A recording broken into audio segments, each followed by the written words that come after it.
तक आप लोग ने जो कुछ भी पढ़ा था वो सब एक पूरा मेजर यूनिट था जो मैकेनिक्स के नाम से जाना जा रहा था। ठीक, मैकेनिक्स का मतलब ये था, इसमें आपने जब कोई ऑब्जेक्ट स्ट्रेट लाइन में चलता है तब उसका क्या कैसी कंडीशंस हैं, क्या एक्सेलरेशन है, क्या फोर्स है, क्या एनर्जी है।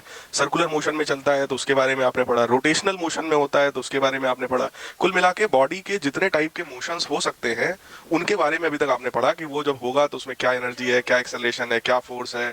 ठीक है, ये सारी चीजों के बारे में। अब पूरा एक नया सिस्टम स्टार्ट हो रहा है जिसका पुराने से कोई बहुत ज्यादा लेना देना नहीं है, मतलब एक फ्रेश चीज स्टार्ट हो रही है।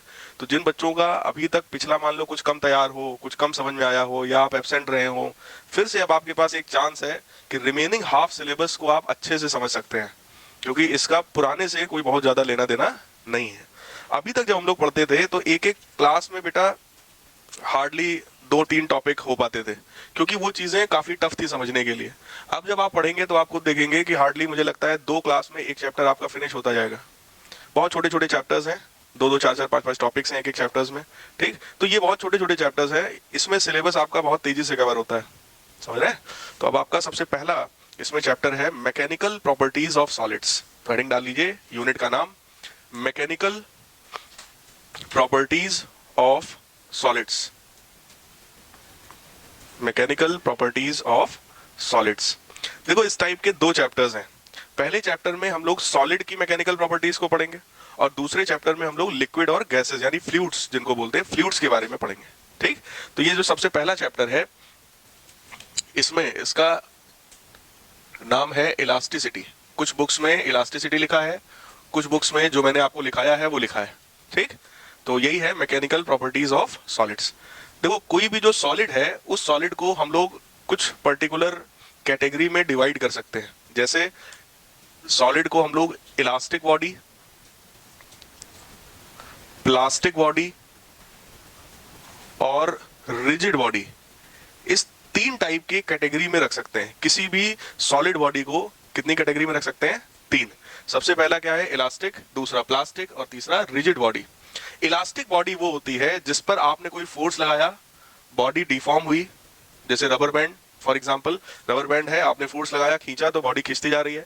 जैसे ही फोर्स हटाएंगे वापस बॉडी अपनी ओरिजिनल कंडीशन में आ जाएगी, एग्जैक्टली ओरिजिनल कंडीशन में आ जाएगी। तो इस टाइप की बॉडीज कहलाती हैं इलास्टिक बॉडी। समझ में आया? जिन पर आप फोर्स लगाइए बॉडी डिफॉर्म हो, जैसे ही फोर्स हटाइए बॉडी वापस अपनी ओरिजिनल कंडीशन में आ जाए, तो इस टाइप की बॉडीज क्या कहलाती है? Elastic body. और ये प्रॉपर्टी कहलाती है इलास्टिसिटी। ये प्रॉपर्टी क्या कहलाती है? इलास्टिसिटी। दूसरी बॉडी है प्लास्टिक। प्लास्टिक का मतलब आपने फोर्स लगाया, बॉडी डिफॉर्म हुई और डिफॉर्म होने के बाद अब इसी कंडीशन में रह जाएगी जैसे प्लास्टिक होता है। प्लास्टिक को खींच दो, खिंच जाएगा, खत्म। अब वो वापस अपनी ओरिजिनल कंडीशन में नहीं आएगा। तो ये स्टेज क्या कहलाता है? Plastic stage. या इस टाइप की बॉडीज क्या कहलाती है? Plastic bodies. तीसरी होती है रिजिड बॉडी, जिसको आप खींच ही नहीं सकते, मतलब आप उसमें जब फोर्स लगाएंगे तो वो डिफॉर्म ही नहीं होगी। बात समझ में आ रही है? डिफॉर्मेशन का इसमें काम होता ही नहीं है। ठीक, टूट सकती है, जैसे कांच है, आपने फोर्स लगाया टूट सकती है, लेकिन डिफॉर्मेशन इज नॉट पॉसिबल। समझ में आया? जब डिफॉर्म ही नहीं होगी तो वापस आने का मतलब भी नहीं है। समझ रहे हैं? तो इसका मतलब कोई भी जो सॉलिड है that can be categorised in 3 different forms. Clear एकदम? ठीक। अब देखो किसी भी बॉडी पर बेटा जब हम लोग कोई भी फोर्स लगाते हैं तो वो बॉडी डिफॉर्म होने लगती है। जैसे मोबाइल है, उस मोबाइल को जब आप रेगुलर बेसिस पर यूज करते हैं, किनारे किनारे टेढ़ा हो जाएगा, टेम्पर है टूट जाएगा। ठीक, हर जगह कोई भी मोबाइल आप लेकर के बहुत कीमत से आप खरीद के लाए हैं, बहुत महंगा मोबाइल है, आप बड़ी इज्जत से यूज करते हैं, बचा बचा के रखते हैं आईफोन, उसके बाद भी आपको देखने में पता चल जाएगा पुराना ही है, यूज करते करते पुराना हो गया है, ये पहचान में आ जाएगा। क्यों? क्योंकि आप बॉडी को उठाने के लिए, रखने के लिए, इधर रखना उधर, कहीं पे कुछ भी आप करते हैं तो आप इस पर एक फोर्स लगाते हैं, और वो जो फोर्स होता है वो हमेशा उस बॉडी को डिफॉर्म करने की कोशिश करता है, उसमें डिफॉर्मेशन क्रिएट करता है। धीरे धीरे करके वो बॉडी डिफॉर्म होने लग जाती है। यही शर्ट है, अगर आप इसको बार बार कुर्ता खींचेंगे तो एक समय ऐसा आएगा ये कपड़ा आपके हाथ पे होगा, कुर्ता यहाँ जहां पहने वहां होगा। बात समझ में आ रही है? मतलब आप जो भी फोर्स लगाते हैं वो फोर्स उस बॉडी में क्या क्रिएट करता है? डिफॉर्मेशन। इस वजह से जो एक्सटर्नल फोर्सेस हम लोग अप्लाई करते हैं those are known as deformable forces या डिफॉर्मिंग फोर्सेस। क्या बोलते हैं उनको? Deforming forces. मतलब external force applied on the body is known as deforming force. लेकिन कोई भी body due to the property of inertia, कोई भी बॉडी डिफॉर्म होना नहीं चाहती। ये शर्ट या ये कुर्ता नहीं चाहता कि आप खींचो और ये फट जाए, तो ये खुद को बचाने की कोशिश करेगा। एक्सटर्नल फोर्स जब आप लगाएंगे, मतलब आप जब डिफॉर्मिंग फोर्स लगाएंगे, तो ये खुद को बचाने की कोशिश करेगा, और जितना ज्यादा ये बचा ले जाएगा समझो उतना अच्छा कपड़ा है। बात समझ में आ रही है? जितना कम इसके अंदर बचने की क्षमता होगी उतना लो क्वालिटी। बात समझ में आई? कहने का मतलब कोई भी बॉडी डिफॉर्म होना नहीं चाहती, तो जब आप फोर्स लगाएंगे डिफॉर्मिंग फोर्स, तो बॉडी उसके अगेंस्ट में एक रेजिस्टिव फोर्स लगाएगी, भाई हमें छोड़ो, खुद को बचाने के लिए। तो दो टाइप के फोर्सेस हो गए, एक जो आप लगा रहे हैं बॉडी पर, उसका नाम क्या है? डिफॉर्मिंग फोर्स, और एक जो बॉडी खुद लगा रही है उसको, उसके अगेंस्ट, आपके फोर्स के अगेंस्ट बचने के लिए, उसका नाम क्या है? Resistive force. ठीक, जब तक ये दोनों forces just equal and opposite होते हैं, तब तक बॉडी सेफ कंडीशन में रहती है, बॉडी में डिफॉर्मेशन नहीं होता। लेकिन डिफॉर्मिंग फोर्स अगर ज्यादा होगा तो ऑब्वियस है बॉडी में डिफॉर्मेशन हो जाएगा। ठीक, रेजिस्टिव फोर्स डिफॉर्मिंग से ज्यादा नहीं हो सकता। पता चला तुमने खींचा नहीं, कुर्ते ने पहले ही मुक्का मार दिया यहां से, ऐसा नहीं होगा। आप जब खींचेंगे तभी ये बचने की कोशिश करेगा, खुद के सेल्फ डिफेंस में अपने आप नहीं कि मार हाथ पैर चला रहा पहले से बिना डिफॉर्मिंग फोर्स लगाए, ऐसा नहीं होगा। बात समझ में आ रही है? क्लियर? तो लिखिए इसमें, elasticity is that property, elasticity is that property of the material of a body, elasticity is that property of the material of a body due to which the body opposes any change in its shape or size when deforming forces are applied to it, and recovers its original state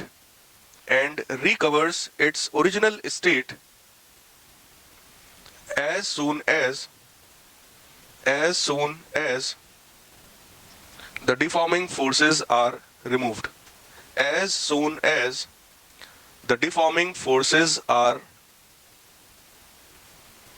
removed. देखो ये language मैंने तो आपको book से सीधे सीधे लिखा दिया है, क्योंकि टीचर्स वही लैंग्वेज देखना पसंद करते हैं, लेकिन आप अपनी लैंग्वेज में भी बना के लिख सकते हैं कि elasticity is that property of the body which makes the body regain its original shape and size whenever the external deforming forces are removed. जब एक्सटर्नल डिफॉर्मिंग फोर्स आप हटाते हैं, बॉडी की वापस अपनी कंडीशन में आने की प्रॉपर्टी जो है वही इलास्टिसिटी कहलाती है। क्लियर है? ठीक, तो इलास्टिक, प्लास्टिक और रिजिड, ये तीनों बॉडी समझ गए? पूछा जाए तो लिख लोगे? हाँ वही है। इलास्टिक का मतलब आपने डिफॉर्मेबल फोर्स लगाया, बॉडी स्ट्रेच हुई, जैसे ही फोर्स हटाया बॉडी वापस अपनी कंडीशन में आ गई, उसको हम बोलते हैं इलास्टिक, और इस प्रॉपर्टी को बोलते हैं इलास्टिसिटी। समझ में आया? बॉडी का खिंचना इलास्टिसिटी नहीं है, खिंचने के बाद वापस आना इलास्टिसिटी है। रफ लैंग्वेज में, नॉर्मल लैंग्वेज में लोग समझ लेते हैं rubber band is more elastic, rubber band ज्यादा इलास्टिक होता है, उसको खींचो खिंच जाता है। लेकिन रबर बैंड से ज्यादा इलास्टिक क्या होता है? स्टील।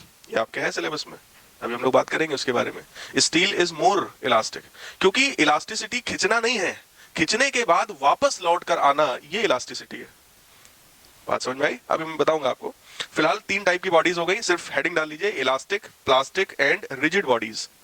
टाइप्स ऑफ बॉडीज है 3 types of bodies, elastic, plastic and rigid.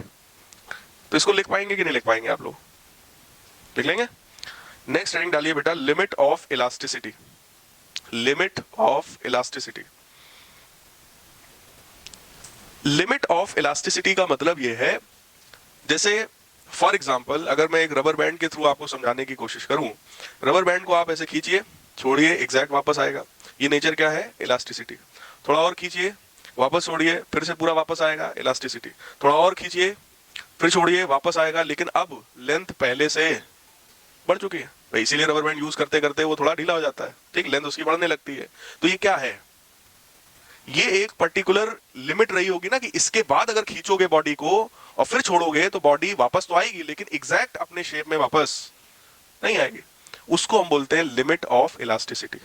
मतलब वो पर्टिकुलर लिमिट जिसके बाद अगर आप खींचेंगे तो बॉडी प्योरली इलास्टिक नहीं रह जाएगी, उसके बाद बॉडी किस फेज में जाने लगेगी? प्लास्टिक फेज में। कुछ समझ आया? ठीक, तो इसमें लिखिए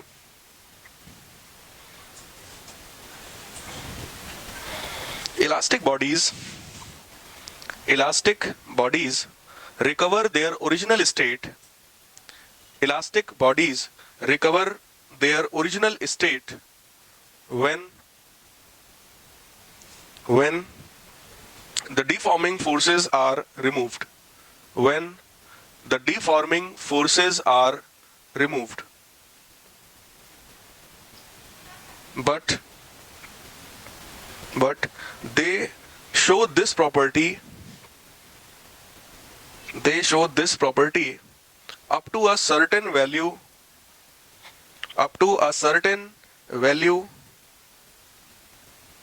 of the deforming force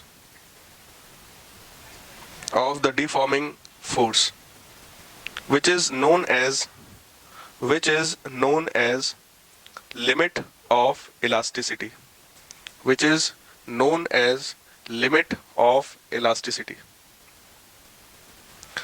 दूसरे शब्दों में अपने लैंग्वेज में अगर आप लिखना चाहें, it is the maximum deformable force after which the body can regain its original condition. Maximum force है ये जब बॉडी वापस अपनी कंडीशन में आ जाती है. इसको हम लोग क्या बोलते हैं? Limit of elasticity.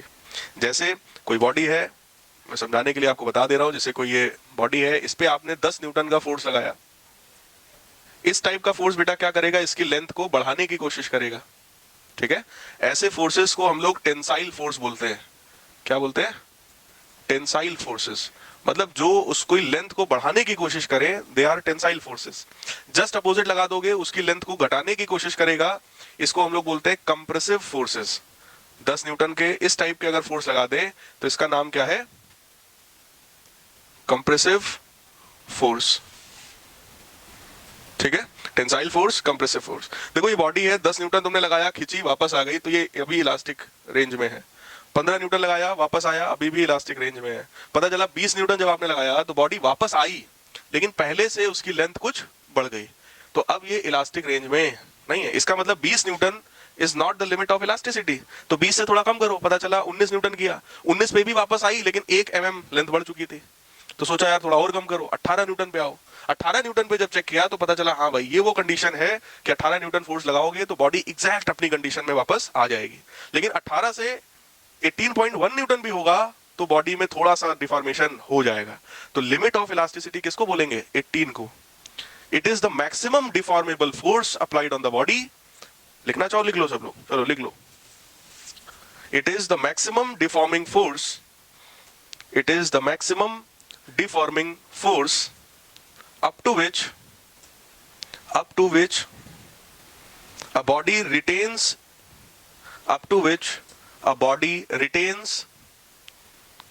its property of elasticity. Its property of elasticity is called limit of elasticity.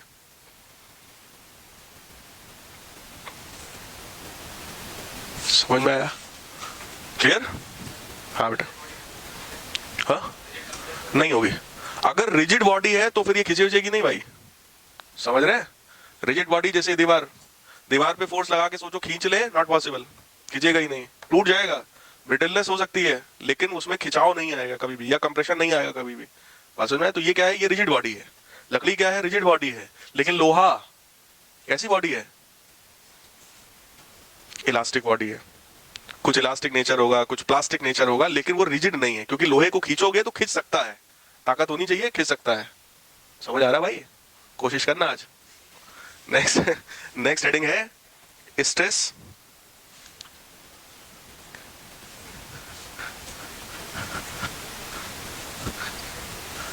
अब यहां पर फिर से 2 टाइप के नए टर्म्स आएंगे जो शायद आपने फर्स्ट चैप्टर में इसके बारे में कुछ नाम सुना होगा. वो जो डायमेंशनल एनालिसिस वाला चैप्टर था उसमें आपसे इसका भी डायमेंशन उस समय पूछ लिया गया था, जब आपने इसके बारे में सुना भी नहीं था कुछ.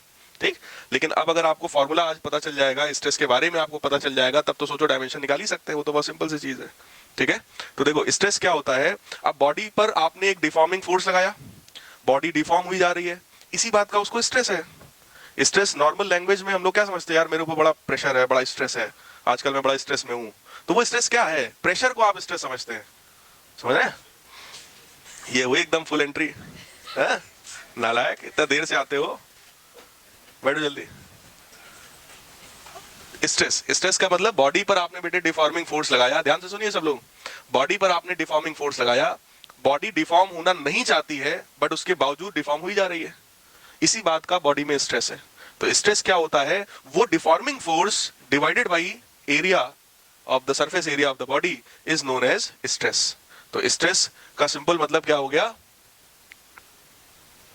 Deforming force upon surface area of the body is called stress।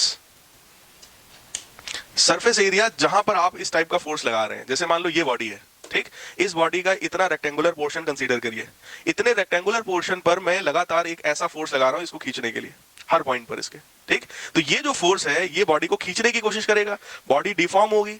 वैसे जो पूरे को नहीं खींच के सिर्फ इतने पोर्शन को खींच रहे हो तो ये यहां से ऐसे टूटने की कोशिश करेगा, तो ये डिफॉर्म होने लगेगा। बॉडी उसी के अगेंस्ट फोर्स लगा रही है बचने के लिए, इसी चीज का स्ट्रेस है। क्लियर? तो स्ट्रेस क्या है? Deforming force upon surface area जिस पर वो डिफॉर्मिंग फोर्स लग रहा है, that is known as stress. हाँ बिल्कुल डिफरेंस है। प्रेशर जो वर्ड यूज होता है, देखो नॉर्मल लैंग्वेज में तो सब सेम है, लेकिन फिजिक्स की लैंग्वेज में दोनों में डिफरेंस है। क्या? प्रेशर जो होता है वो हम लोग जनरली लिक्विड्स या गैसेस के केस में यूज करते हैं। प्रेशर के केस में आपने पढ़ा है क्लास 9 में, pressure is equal to thrust upon area. Thrust का मतलब perpendicular force upon area is known as pressure. लेकिन यहां पर क्या है? परपेंडिकुलर फोर्स नहीं है, ये रेजिस्टिव फोर्स है या डिफॉर्मिंग फोर्स है, जो बॉडी को डिफॉर्म करने की कोशिश कर रहा है या जिस फोर्स से बॉडी बचने की कोशिश कर रही है, वो फोर्स अपॉन एरिया कहलाता है स्ट्रेस। ठीक, तो लिखिए, the internal restoring force, the internal restoring force acting per unit area of cross section, acting per unit area of cross section of the deformed body, cross section of the deformed body is called stress, is called stress। तो जैसे अभी हमने एक diagram बनाया था, ये कोई एक रॉड है, इस रॉड पर आपने इधर की तरफ कुछ फोर्सेस लगाए इस टाइप के, इनकी वैल्यू है F, ऐसे ही फोर्स आपने इधर की तरफ लगाया F, ये इसकी लेंथ को बढ़ाने की कोशिश कर रहा है। ठीक, ये जो क्रॉस सेक्शन है इसका एरिया भी A है और इसका भी एरिया A है, सबको दिख रहा है, पाई आर स्क्वायर भी आप मान सकते हैं। तो स्ट्रेस को अगर हम लोग सिग्मा से डिनोट करें तो स्ट्रेस का मतलब सीधा सीधा क्या हो गया? This force upon area. कुछ समझ आया? डायग्राम बना लीजिए, लिख लीजिए।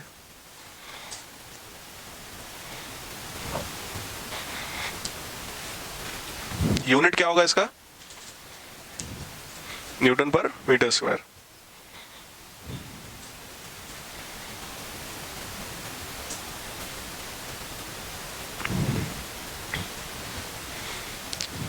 नेक्स्ट हेडिंग है स्ट्रेन।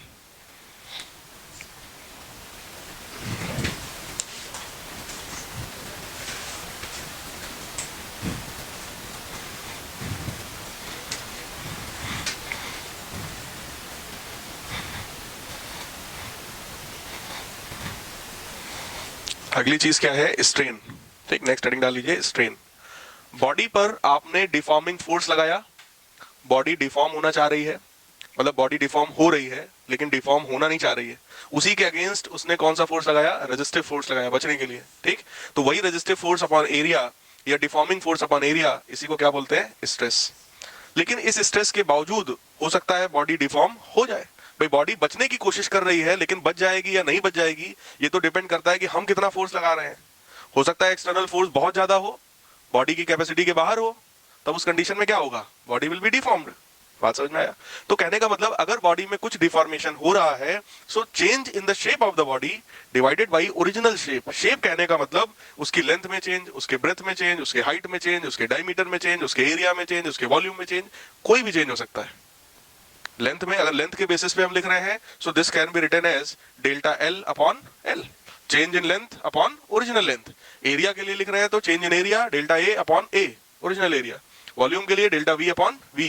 इसी के बेसिस पर स्ट्रेस और स्ट्रेन कई डिफरेंट टाइप्स के होते हैं, longitudinal stress, lateral stress, shear stress, कई सारे इसके टाइप्स होते हैं। अभी हम लोग इनकी बात धीरे धीरे करेंगे, ठीक है।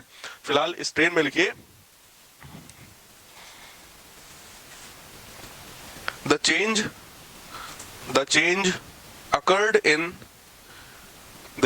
occurred in unit size of the body.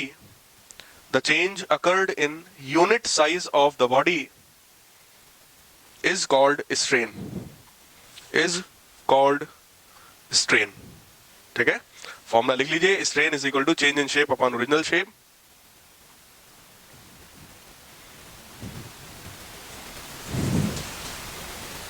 Length के रिस्पेक्ट में लिखना चाहें तो डेल्टा एल अपॉन एल, ठीक है।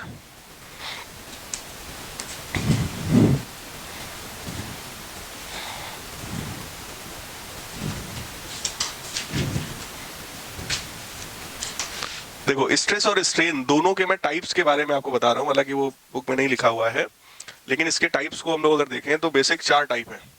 सबसे पहला है लॉन्गिट्यूडनल स्ट्रेस और स्ट्रेन, जिसकी भी हम बात कर रहे हैं वो, ठीक। दूसरा लेटरल स्ट्रेस और स्ट्रेन। तीसरा है वॉल्यूमेट्रिक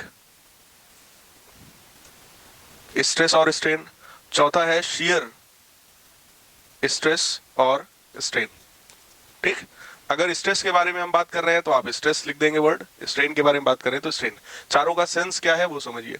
लॉन्गिट्यूडनल स्ट्रेन का मतलब यह है कि आपने बॉडी पर ऐसा फोर्स लगाया है जो उसकी लेंथ को बढ़ाने या घटाने की कोशिश कर रहा है।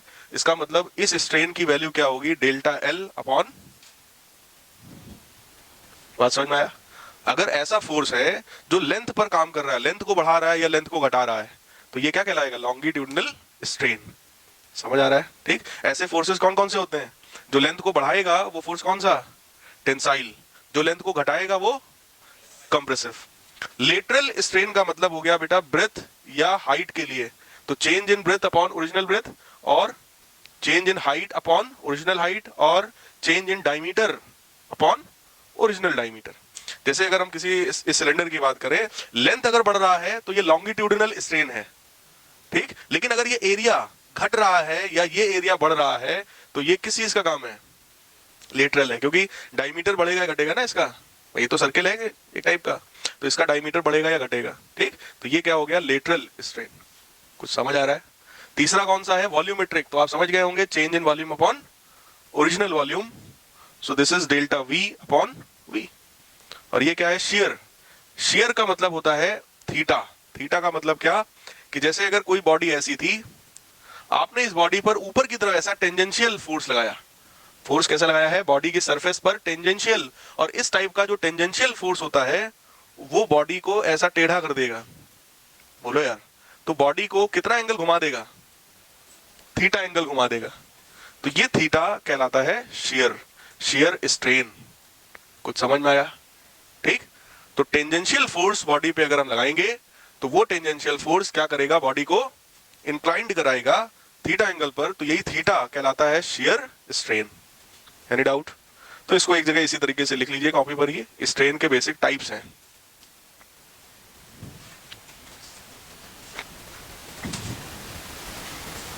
किसी को जो भी पॉइंट पर डाउट हो तुरंत पूछ लेना। हाँ, इसमें टेंजेंशियल फोर्स है बेटा, ये फोर्स ऐसा है ऊपर,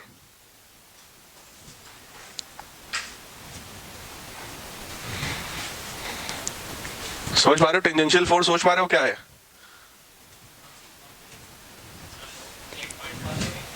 ये आप अपने बाल पर जो ऐसा फोर्स लगाते हैं, ऐसा, ये क्या है, टेंजेंशियल फोर्स है। आप इसकी सरफेस को ऐसे पीछे की तरफ ले जाते हैं, सरफेस पीछे की तरफ जाती है, कुछ समय के बाद बाल ही पीछे की तरफ सेट हो जाते हैं। अब मैंने कभी ऐसी स्टाइल मारी नहीं, तो देखो मेरे बाल कैसे हैं, और इनके देखो कैसे हैं अभी फिलहाल। चलिए खैर, लिख लीजिए जल्दी से। नेक्स्ट हेडिंग है हुक्स लॉ। क्या बेटे? ना, जैसे गुब्बारा है, कोई बलून है, बलून में आप एयर ब्लो कर रहे हैं तो उसका वॉल्यूम बढ़ेगा, समझ रहे हैं, और वही एयर अगर लीक आउट हो रही है तो वॉल्यूम घटेगा, ये मतलब है, ठीक, वॉल्यूम का बढ़ना या वॉल्यूम का घटना। स्ट्रेस भी बेटा यही है, जैसे लॉन्गिट्यूडनल स्ट्रेस की बात करें, ध्यान सुनो भाई, अगर आपसे कह रहे हैं लॉन्गिट्यूडनल स्ट्रेस तो मतलब क्या हुआ, tensile force upon area. Stress कोई सा भी हो, फॉर्मूला क्या होता है, फोर्स अपॉन एरिया, तो टेंसाइल फोर्स अपॉन एरिया या कंप्रेसिव फोर्स अपॉन एरिया क्या कहलाएगा, लॉन्गिट्यूडनल। लेटरल अगर कोई पूछे तो ऐसा फोर्स जो ब्रेथ या हाइट में लग रहा हो, उस टाइप का फोर्स। भाई सोचो जैसे ये रॉड है, इस रॉड पे ऐसा फोर्स लगाओगे तो लेंथ बढ़ाएगा, लेकिन अगर ऐसा फोर्स लगाए तो दबाएगा उसको, बात समझ में आ रही है, तो वो हो गया आपका लेटरल में। वॉल्यूमेट्रिक का मतलब क्या हो गया कि कोई ऐसा जो वॉल्यूम पर काम करे, तो उसको जनरली हम क्या बोलते हैं, प्रेशर, उसको क्या बोलते हैं, प्रेशर। जैसे बलून है, बलून में जो एयर आप ब्लो करेंगे वो उसका वॉल्यूम बढ़ाएगा, तो वॉल्यूम कैसे बढ़ाता है, क्योंकि जो एयर आपने अंदर भेजी, वो एयर के जो पार्टिकल्स हैं, जो मॉलिक्यूल्स हैं, वो बलून की सरफेस पर आउटसाइड में फोर्स लगाते हैं। बोलो यार, क्योंकि जो एयर आपने ब्लो किया उसमें जो भी पार्टिकल्स होंगे वो सब दूर दूर रहना चाहते हैं ना, एयर के जो पार्टिकल्स होते हैं वो लोग बहुत दूर दूर होते हैं, लिक्विड में कंपैरेटिवली पास होते हैं और सॉलिड में सबसे ज्यादा पास होते हैं, ये आपने 9th क्लास में पढ़ा होगा। बोलो यार, ठीक है, तो कहने का मतलब क्या हुआ कि जो वॉल्यूमेट्रिक स्ट्रेस की अगर बात करें तो उसका मतलब होता है प्रेशर, अभी आगे यूज में आएगा। और शेयर तो टेंजेंशियल फोर्स, ये वाला, this tangential force upon surface area, जिस पर ये लग रहा है वो शेयर स्ट्रेस कहलाएगा, ठीक है। सो नेक्स्ट हेडिंग क्या है, Hooke's law, HOOK,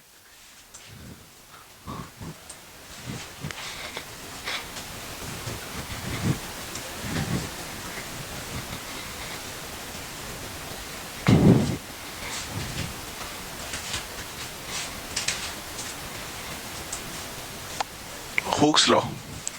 Hooke's law ये कहता है जो स्ट्रेस हम बॉडी पर लगा रहे हैं, that stress is directly proportional to strain.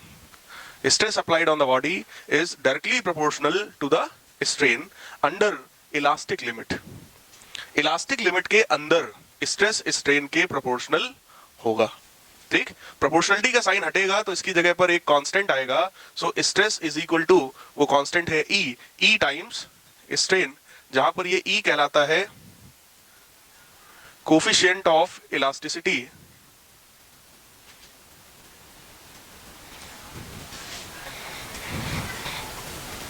या मॉडुलस ऑफ इलास्टिसिटी।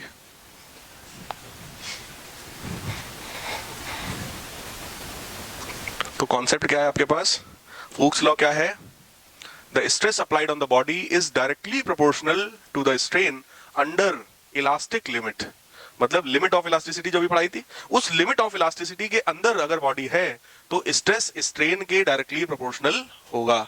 मतलब स्ट्रेन बढ़ाओगे, जितना ज्यादा खींचते चले जाओगे बॉडी में स्ट्रेस उतना बढ़ता चला जाएगा, क्योंकि हमने कहा ना स्ट्रेस किस बात का है, कि बॉडी डिफॉर्म हुई जा रही है, हम फेल होना नहीं चाहते लेकिन हम फेल हुए जा रहे हैं, इस बात का स्ट्रेस है। और तुम सब नालायक हो तो फेल होने ही चाहते हो, फायदा हरकतें वैसी हैं क्यों भाई।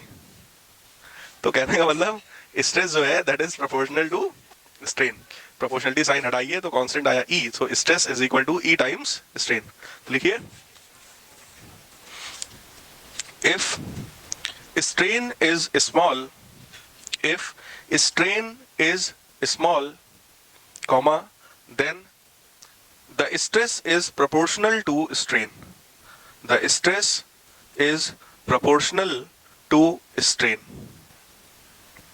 Stress is proportional to strain. कहने का मतलब देखो, जो स्टार्टिंग में आपको लिखा है ना, if strain is small, strain अगर थोड़ा सा होगा, बॉडी में जो चेंज इन लेंथ है अगर वो बहुत थोड़ी सी होगी, इसका मतलब वो अभी किस लिमिट में है, इलास्टिक लिमिट में है। अगर आप वो चीज ना लिखते तो आपको क्या लिखना पड़ता, under limit of elasticity, stress is proportional to strain. समझ में आया, लिख लीजिए।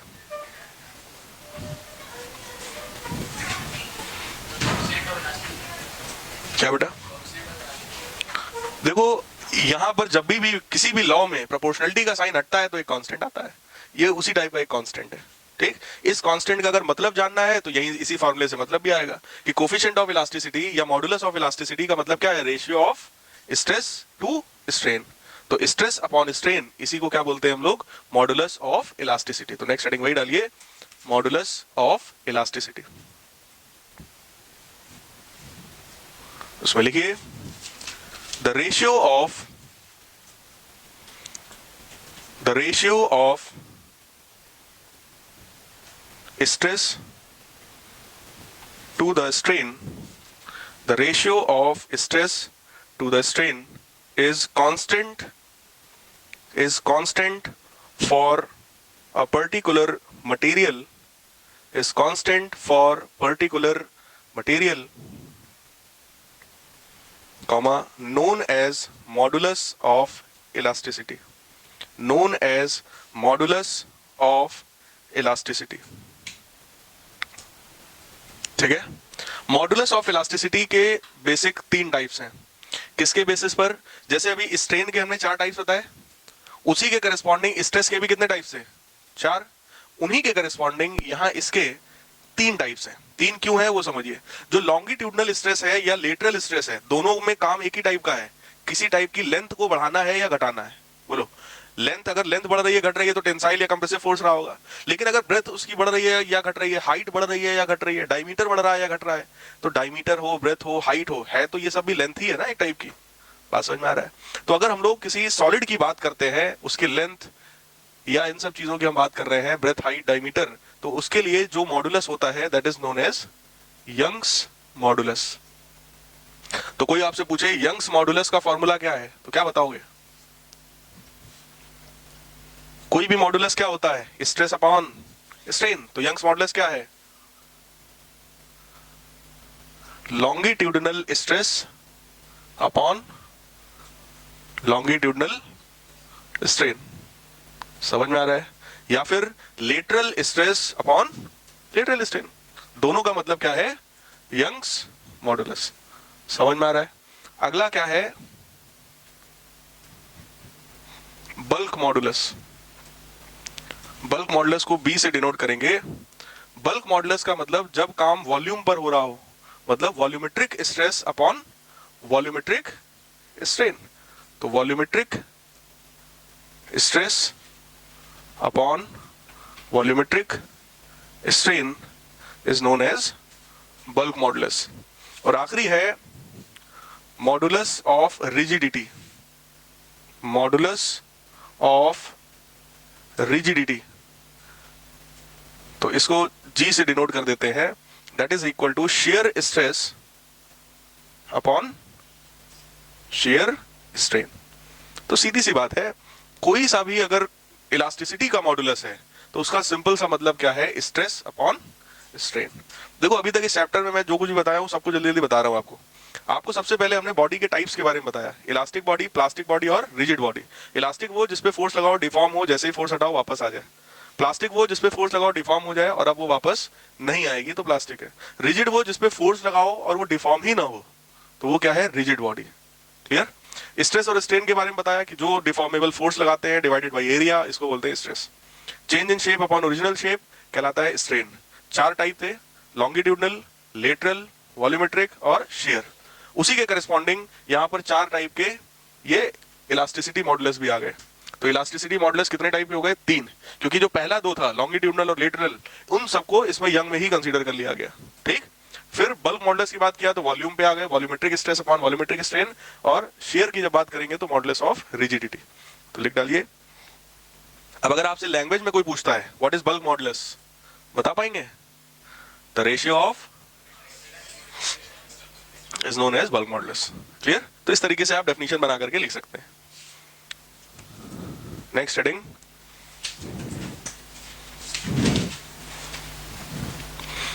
Elastic behaviour of a wire. Elastic behaviour of a wire. अब देखिए,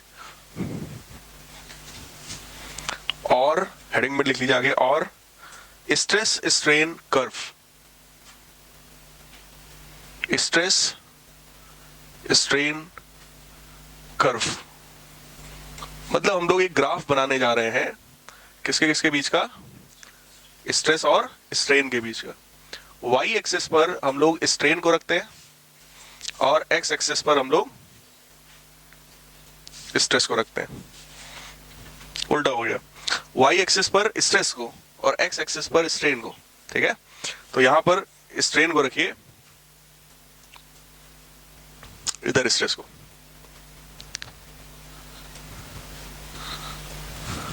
अब स्ट्रेस और स्ट्रेन का ग्राफ देखो कैसा होता है, इसको आप सिंपली किसी उस इलास्टिक मटेरियल के एग्जांपल के तौर पे आप समझ सकते हैं। जैसे यहाँ पर हम लोग किसी वायर की बात कर रहे हैं, मान लो हमने वायर पर फोर्स लगाया तो वायर डिफॉर्म होगा, ठीक।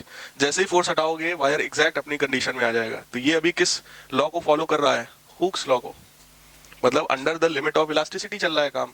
तो ऐसे में जो ग्राफ बनेगा वो ऐसा होगा ना, स्ट्रेस प्रोपोर्शनल टू स्ट्रेन, बोलो यार, होगा ऐसा, ठीक। तो स्ट्रेट लाइन ग्राफ बन गया। ये पूरा का पूरा ग्राफ अगर हम लोग बना के दिखाएं आपको तो ये कुछ ऐसा ग्राफ होता है, कुछ ऐसा। अब इस ग्राफ के एक एक पार्ट को जरा समझिएगा। इस पॉइंट को ओ बोल रहा हूं, ये पॉइंट ए, ये बी, ये सी, ये पॉइंट डी और ये पॉइंट ई। ओ से लेकर ए तक ये वो पॉइंट है जो कि इलास्टिक रीजन कहलाता है। ये कौन सा रीजन है, इलास्टिक रीजन। इनफैक्ट ये परफेक्टली इलास्टिक रीजन है। परफेक्टली इलास्टिक कहने का मतलब ओ से ए तक के इस ग्राफ में, ये ग्राफ बेटा बहुत पूछा जाता है, बहुत ध्यान से समझ लीजिएगा, ये समझ लो एक्सप्लेन करने को हर बार आता है, ठीक है ना। तो ये बहुत इंपॉर्टेंट चीज है, इसको ध्यान से समझ लीजिएगा। ओ से लेकर ए तक का कंडीशन ये है कि जैसे जैसे आप स्ट्रेन को बढ़ाते जाएंगे बोलो वैसे वैसे स्ट्रेस भी बढ़ता जाएगा। Stress directly proportional to strain है। और यहां पर कौन सा लॉ फॉलो हो रहा है, हुक्स लॉ इज फॉलोड, ठीक। Stress proportional to strain. A से बी तक का जो ग्राफ है वो ध्यान से देखिए, स्ट्रेट लाइन नहीं है। इसका मतलब इस रीजन में, ए से बी तक वाले रीजन में, now Hooke's law is not obeyed, Hooke's law follow नहीं हो रहा है। बट अभी भी ये रीजन कौन सा है, this is again elastic region. लेकिन बेटा ये परफेक्टली इलास्टिक नहीं है। रबर बैंड को आपने खींचा, छोड़ दिया, एग्जैक्ट वापस आ गया, तो ये कौन सी लिमिट में है, इलास्टिक लिमिट में है। थोड़ा और खींचो, फिर से एग्जैक्ट शेप में आ जाए, कौन सी लिमिट में है, इलास्टिक लिमिट में। थोड़ा और खींचो और छोड़ो, वापस आ जाए, लेकिन लेंथ पहले से थोड़ा बढ़ गया, तो वापस तो आया है, इलास्टिक है, लेकिन परफेक्टली इलास्टिक नहीं है। इसका मतलब ये बी पॉइंट के बाद से अब वो फेज स्टार्ट हो रहा है कि अब अगर आप फोर्स हटाएंगे बॉडी वापस आएगी, but there will be a permanent deformation in the body. कुछ समझ आ रहा है, there will be permanent deformation. But उसके बाद भी हम लोग बी तक मान के चलते हैं कि ये रेंज कैसा है, इलास्टिक है। तो ओ से लेकर पूरा बी तक हम उसको इलास्टिक मान के चलते हैं, ठीक। अब बी के बाद सी वाला रेंज एक ऐसा आ रहा है, इस रेंज में ध्यान से देखिए, जो स्ट्रेस दिखाई पड़ रहा है भाई, वाई एक्सिस पे क्या है स्ट्रेस और एक्स एक्सिस पे क्या है स्ट्रेन। तो आपको ये दिख रहा होगा, छोटा सा स्ट्रेस लगाने पर जो स्ट्रेन डेवलप होगा वो ज्यादा डेवलप होगा। तो अब ये वो रीजन है जिसमें जरा सा स्ट्रेस अगर आपने लगाया तो बॉडी पर जो स्ट्रेन होगा दैट विल बी मोर, ज्यादा स्ट्रेन डेवलप होगा, ठीक। फोर्स हटा भी दोगे तो अब बॉडी वापस तो आएगी। देखो यहां पर हमने फोर्स हटा दिया, बॉडी वापस आई, लेकिन बॉडी में एक परमानेंट डिफॉर्मेशन हो चुका है। अब बॉडी एग्जैक्ट ओ पर कभी नहीं आ सकती। अब आप सोचो कि रबर बैंड एग्जैक्ट अपने जैसा नया था वैसा हो जाए तो नहीं हो पाएगा, क्योंकि इसमें एक परमानेंट डिफॉर्मेशन हो चुका है। तो ये कहलाता है परमानेंट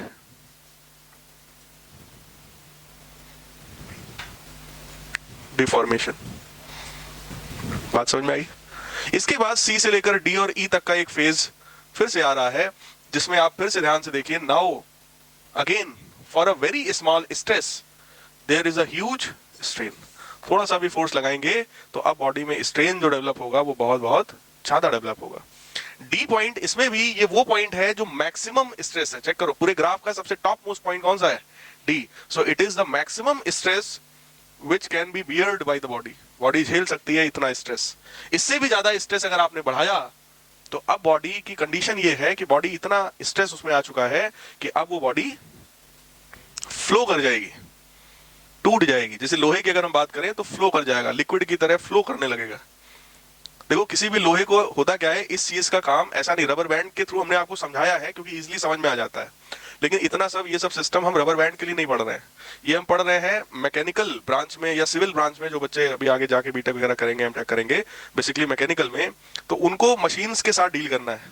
अब पता चला कोई मशीन ऐसी डेवलप करनी है जिसमें लोहा यूज हो रहा है, तो हमें ये देखना पड़ेगा उस लोहे की क्षमता कितनी है।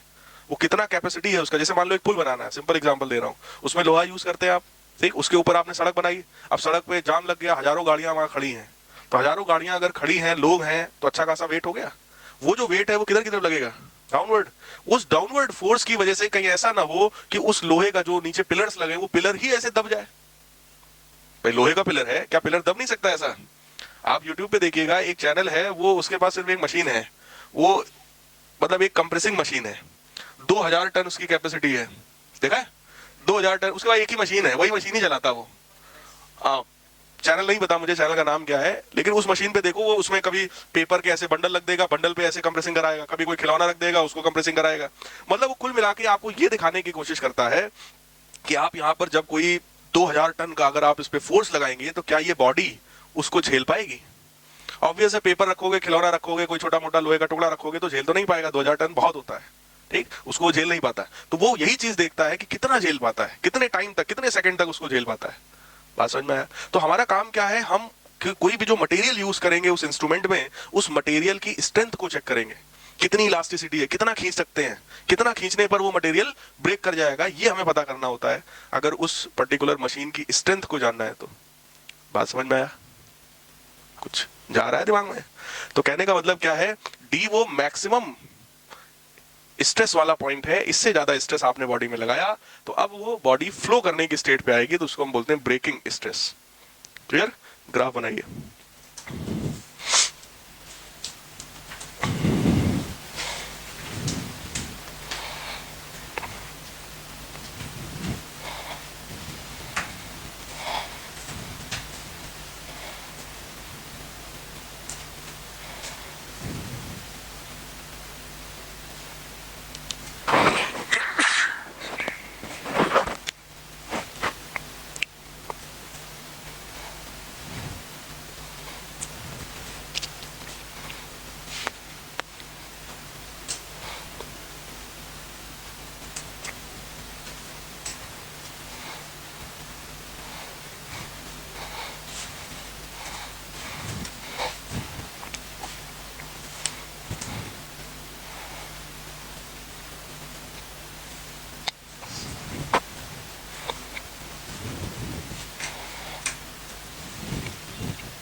बना लिया? अब इसके जो डिफरेंट पॉइंट्स हैं उनको भी लिख लेना। डी को मैंने क्या बताया था आपको, मैक्सिमम स्ट्रेस है, इसी को क्या बोलते हैं, ब्रेकिंग स्ट्रेस, ठीक। ओ से लेकर बी तक का रीजन इलास्टिक में आता है, उसके बाद से ये जो बी से लेकर के ये जो रीजन है ये किस में आता है, प्लास्टिक रीजन में आता है, क्योंकि अब बॉडी में जो स्ट्रेन डेवलप हो रहा है वो बहुत ज्यादा है, और इतना ज्यादा स्ट्रेन होने का मतलब ऑब्वियस है वापस अपने ओरिजिनल शेप में बॉडी नहीं आ पाएगी। इस ग्राफ को मैं एक बार फिर से आपको समझा रहा हूं, पूरा ग्राफ ध्यान से देखिएगा, बना तो चुके हैं सब लोग। इसमें बेटा क्या है कि जैसे जैसे आप किसी भी बॉडी पर, किसी इलास्टिक बॉडी पर ये एक्सपेरिमेंट हो रहा है, किसी वायर पर, ठीक, मेटलिक वायर है, उस वायर पे आप जैसे जैसे स्ट्रेन बढ़ाते गए, मतलब उसको आप खींचते गए, तो वैसे वैसे उसमें स्ट्रेस भी बढ़ता गया। तो एक पॉइंट ए आएगा, ए पॉइंट वो है कि जिस पर स्ट्रेस स्ट्रेन के प्रोपोर्शनल है और हुक्स लॉ फॉलो हो रहा है, ठीक। तो इस पॉइंट को हम बोल देते हैं limit of proportionality. A point को क्या बोलते हैं, लिमिट ऑफ प्रोपोर्शनलिटी। नहीं लिखा है तो लिख लीजिएगा, लिमिट ऑफ प्रोपोर्शनलिटी, जो मैंने डेफिनेशन में भी लिखाया था आप लोगों को। ये ग्राफ भाई बहुत साफ सुथरा बनाइएगा, लिमिट ऑफ प्रोपोर्शनलिटी। अब देखिए आगे, ए से बी तक क्या है कि अब स्ट्रेट लाइन नहीं है, कर्व्ड है, मतलब स्ट्रेस स्ट्रेन के प्रोपोर्शनल नहीं है, हुक्स लॉ फॉलो नहीं हो रहा है, लेकिन अभी भी बॉडी पे फोर्स लगाओगे तो बॉडी में वापस आने की टेंडेंसी है, बट कुछ ना कुछ डिफॉर्मेशन बॉडी में रह जाएगा। फिर बी से लेकर सी तक अब वो फेज आ जाता है जिसमें जो स्ट्रेस है, थोड़ा सा स्ट्रेस भी देंगे तो स्ट्रेन ज्यादा होगा, ठीक, जिसमें जो बी पॉइंट है इसको यील्ड पॉइंट भी बोलते हैं। यील्ड पॉइंट का मतलब ये होता है, अब ये वो पॉइंट है जिसमें बॉडी में परमानेंट यील्ड आ चुकी है, मतलब परमानेंट डिफॉर्मेशन बॉडी में आ चुका है। बी पॉइंट पर ही तो आया था ना, बी से सी पर, समझ में आ रहा है? ठीक, बी पॉइंट के बाद जरा भी स्ट्रेस बढ़ाओगे तो अब क्या होगा, यील्ड पॉइंट होगा, मतलब उसमें कुछ ना कुछ परमानेंट डिफॉर्मेशन आएगा। इसके बाद और आप बढ़ाते चले गए, स्ट्रेन और बढ़ाया, स्ट्रेस भी बढ़ा, तो डी पॉइंट वो मैक्सिमम स्ट्रेस है। अब इसके बाद बॉडी क्या होगी, टूटने की कगार पे जा रही है। बॉडी अब उस कंडीशन में आ चुकी है कि बॉडी पर ब्रेकिंग होने वाला है, बॉडी अब एक लिक्विड की तरह फ्लो करना स्टार्ट करेगी। बॉडी क्या करेगी, लिक्विड की तरह फ्लो करना। देखो कोई लोहा है, तो लोहा बेटा ऐसे बीच से ऐसे कट तो जाएगा नहीं, आप तो खींच रहे हैं ना। जब आप खींचेंगे तो एक कंडीशन ऐसी आएगी कि अब ये अपने आप एकदम, जैसे आप समझ लो कि चूने लगा वो जो लोहा है, इतना आप खींच चुके हैं कि अब इसमें एक लिक्विड वाली प्रॉपर्टी आ गई, ये फ्लो करना स्टार्ट कर जाएगा और इसके बाद अपने आप टूट जाएगा। ये कंडीशन इसकी हो जाएगी। जैसे किसी पॉलिथीन पे जब अगर आप आग लगाओ तो वो क्या होती है, बूंद बूंद करके गिरती है ना, उसी तरीके से वो कंडीशन होगी उस लोहे के वायर की। अगर आप बहुत ज्यादा फोर्स उस पर लगाएंगे, बहुत ज्यादा स्ट्रेस लगाएंगे, उस ब्रेकिंग स्ट्रेस के बाद देखो अपने आप, ध्यान से देखिएगा, इस स्ट्रेस के बाद स्ट्रेन खूब तेजी से बढ़ रहा है, मतलब उसमें जो फ्लो है वो बहुत तेजी से बढ़ रहा है, लेंथ बहुत तेजी से बढ़ रही है, लेकिन स्ट्रेस पहले से और कम हो गया, और ई पॉइंट वो है जिस पर वो बॉडी एकदम टूट गई, अब अलग अलग हो गई। समझ में आया ना? तो वो फ्लो करना स्टार्ट कर देती है किस पॉइंट पर, डी पॉइंट पर। डी पॉइंट के बाद बॉडी स्टार्ट फ्लोइंग। ये आपसे पूरा ग्राफ एक्सप्लेन करने को आता है और अक्सर पूछा जाने वाला क्वेश्चन है। ये आप लोगों को शायद स्कूल में पढ़ाया गया होगा, पढ़ाया गया नहीं अभी? तो इस ग्राफ को बहुत अच्छे से समझ लीजिएगा। इनफैक्ट जब लिखाया जाएगा तो लिख लीजिएगा, ठीक। इसकी थ्योरी मैं नहीं लिखा रहा हूँ क्योंकि थ्योरी आपकी किताब में पूरी पूरी लिखी हुई है, समझा दिया मैंने आपको 2 बार, ठीक है। ऑन करिए। लास्ट क्लास में हम लोग ने बात किया था स्ट्रेस स्ट्रेन कर्व के बारे में, ठीक। स्ट्रेस स्ट्रेन कर्व बेटा एक बहुत इंपॉर्टेंट पार्ट था इस चैप्टर का। वो आप लोगों को सबको समझ में आ गया? वो आप लोगों से अक्सर पूछा जाता है, उसको बहुत अच्छे से तैयार कर लीजिएगा। फिलहाल अगला जो टॉपिक है वो मॉडुलस ऑफ इलास्टिसिटी के बारे में है। मैंने आप लोगों को हुक्स लॉ बताया था। हुक्स लॉ ये कहता है कि जो स्ट्रेस है that is equal to E times strain. तो यहाँ से पता चला कि ये जो ई है that is defined as the ratio of stress to strain, ठीक है। So modulus of elasticity is defined as the ratio of stress to strain. Clear? अब इसमें मैंने आपको 3 टाइप के मॉडुलस ऑफ इलास्टिसिटी बताया था। पहला था यंग मॉडुलस, दूसरा था बल्क मॉडुलस और तीसरा था मॉडुलस ऑफ रिजिडिटी। क्लियर? जिसमें सबसे पहला हम लोग फुल डिटेल में देखने चल रहे हैं। So put the next heading, Young's modulus of elasticity. Young's modulus of elasticity. Young's modulus of elasticity को वाई से रिप्रेजेंट करते हैं। इसका मतलब था longitudinal stress upon longitudinal strain. Longitudinal stress का मतलब क्या था बेटा? जो लेंथ में चेंज हो, ठीक। लेटरल भी अगर लिख देते तो भी काम चलता, हालांकि लेटरल का मतलब होता है ब्रेथ में, हाइट में, डायमीटर में, इन सब चीजों में अगर चेंज हो रहा हो तब हम लेटरल वर्ड यूज करते हैं, ठीक है। तो लॉन्गिट्यूडिनल स्ट्रेस का सिंपल सा मतलब था कि जो फोर्स लग रहा हो डिवाइडेड बाई एरिया, और लॉन्गिट्यूडिनल स्ट्रेन का मतलब है change in length delta L upon original length L. समझ में आया? ठीक। जैसे मान लो कोई एक रॉड है, इस रॉड को इस तरीके से वर्टिकली ऐसे लटका दिया गया, तो इस रॉड का वेट हमेशा किधर की तरफ लगेगा? डाउनवर्ड्स। और वो भी किस पॉइंट पर लगेगा? उसके मिड पॉइंट पर लगेगा ना, सेंटर ऑफ मास पर। तो वेट लग रहा है नीचे की तरफ, इस टाइप के फोर्स की वजह से इसकी लेंथ बढ़नी चाहिए या घटनी चाहिए? बढ़नी चाहिए, ठीक। सबको पता है, इसलिए लोग जनरली लंबाई बढ़ाने के लिए क्या करते हैं? लटकते हैं। हालांकि उससे बहुत नेग्लिजिबल इंक्रीज इन लेंथ होता है और ये बहुत ही स्लो प्रोसेस है, ठीक।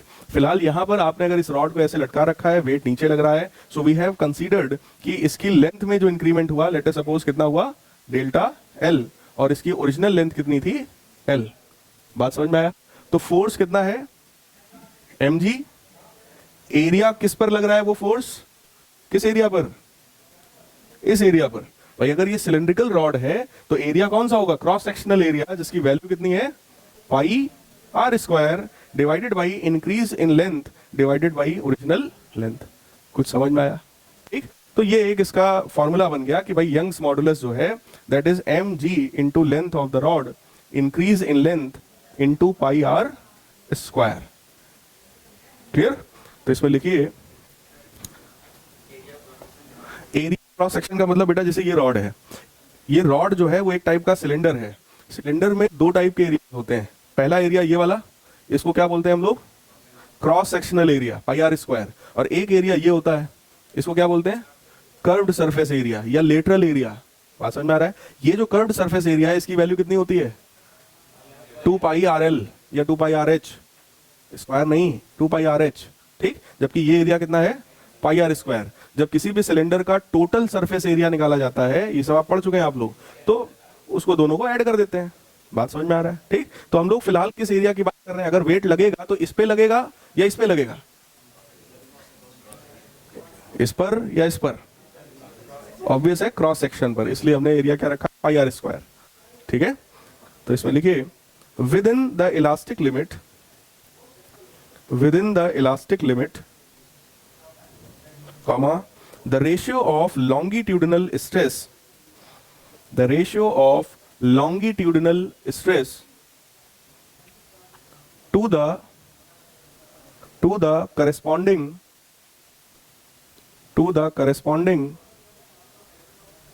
longitudinal strain, to the corresponding longitudinal strain is called Young's modulus, is called Young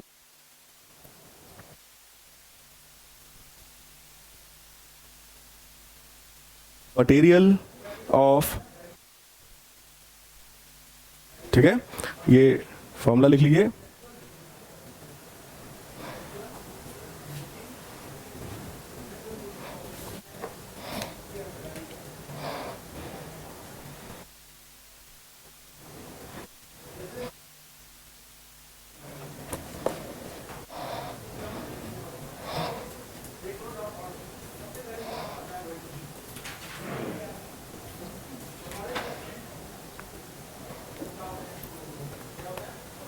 लिख लिया? मैंने लास्ट क्लास में भी आपसे कुछ बात किया था कि अगर हम स्टील और रबर को कंपेयर करें तो इन दोनों में किसकी इलास्टिसिटी ज्यादा है? Which is more elastic? Steel. But कैसे इसको प्रूफ करेंगे हम लोग? तो प्रूफ करने के लिए यहाँ पर ये कांस्टेंट है, देखो यंग्स मॉडुलस का ये जो कांस्टेंट है वाई, ये हर मटेरियल के लिए अलग अलग होता है। ठीक, हर मटेरियल के लिए इसकी वैल्यू जो है वो कुछ अलग है और वो एक कांस्टेंट है। बात समझ रहे हो? जिस मटेरियल के लिए इस यंग्स मॉडुलस की वैल्यू ज्यादा है उसकी इलास्टिसिटी भी ज्यादा है। कुछ समझ में आ रहा है? तो बेसिकली हमको प्रूफ ये करना है, अगर स्टील मोर इलास्टिक है तो Young's modulus of steel should be greater than Young's modulus of rubber. तो हमको ये प्रूफ करना है। कैसे प्रूफ करेंगे? यंग्स मॉडुलस का फॉर्मूला देखो ये है। इस फॉर्मूला के हिसाब से यंग्स मॉडुलस किन किन चीजों पर डिपेंड करता है? ध्यान से देखिएगा, मास पर, जी पर, ठीक, लेंथ पर, इंक्रीज इन लेंथ, पाई और आर स्क्वायर, जिसमें जी, एम, पाई, आर ये सब चीजें कांस्टेंट हैं। बात समझ में आ रही है? यहां पर क्या बदल सकता है? बदल सकता है इंक्रीज इन लेंथ। भाई जैसे मान लो हमने स्टील की एक रबर का लिया, उसी सेम शेप का सिलेंडर, ठीक, एक सिलेंडर लिया रबर का और एक लिया स्टील का, दोनों को ऐसे लटकाया। इंक्रीज इन लेंथ खुद बताओ किसमें ज्यादा होगा? स्टील में होगा ना। तो कहने का मतलब delta L value for the steel, नहीं, for the rubber is greater than delta L for the steel. बोलो यार, अगर आपने एक रबर को लटका रखा है और एक स्टील को लटका रखा है, सेम मास, किसमें ज्यादा इंक्रीमेंट होगा? फिर से ध्यान से सुनिएगा, आपने 1 kg का एक स्टील का सिलेंडर, एक सिमिलर 1 kg का एक रबर का सिलेंडर लिया, दोनों को जब लटकाएंगे तो रबर की लेंथ ज्यादा बढ़ेगी स्टील की? रबर की, क्योंकि रबर ज्यादा खींचता है। पता है ना ये बात? स्टील के कंपैरिजन में तो ऑब्वियस बहुत, रबर को हम लोग भी खींच सकते हैं लेकिन स्टील को हम लोग नहीं खींच सकते अपनी ताकत से, है ना? तो कहने का मतलब increase in the length for the rubber is greater then increase in length for the steel. और अगर डेल्टा एल जिसका ज्यादा है, बोलो उसका वाई कम होगा। तो इसका मतलब यहां से क्या पता चला हमको? वाई ऑफ रबर, भाई Y of rubber is less than Y of steel. कुछ समझ में आया? जिसका यंग्स मॉडुलस ज्यादा, वो ज्यादा इलास्टिक। तो जब प्रूफ करने को आए कि proof that in steel and rubber which is more elastic, तो आप इसको यंग्स मॉडुलस को निकाल करके प्रूफ करिएगा। ठीक, अजम्पशन हमारा क्या है? Mass of both rods are same, the force applied on both will be same. बात समझ में आ रही है? दोनों में अलग अलग क्या देखने को मिला? रबर में इंक्रीमेंट ऑब्वियस है, स्टील में कम देखने को मिलेगा। ठीक है, तो यहां तो इसको बना के लिखो, steel is more elastic than rubber. Steel is more elastic than rubber. और ये छोटा सा, ये पहले फॉर्मूला लिखिए यंग्स मॉडुलस का। यंग्स मॉडुलस का ये y जो होता है कैपिटल होता है हमेशा। So y is equal to mgl upon delta l pi r square.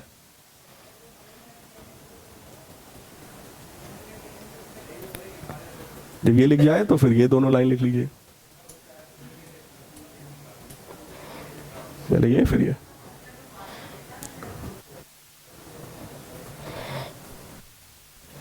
समझ में आ गया सबको? पक्का एकदम? कौन सा modulus? So next heading is bulk modulus.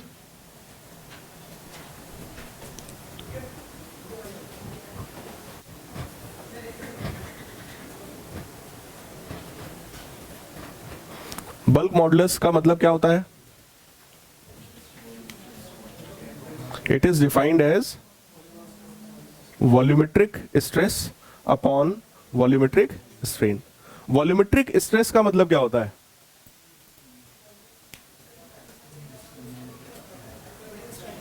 हाँ, तो उसको क्या, कौन सी फिजिकल क्वांटिटी है जो वॉल्यूमेट्रिक स्ट्रेस को, लास्ट क्लास में बताया था आपको मैंने, प्रेशर। वॉल्यूमेट्रिक स्ट्रेस का सिंपल सा मतलब क्या होता है? Pressure.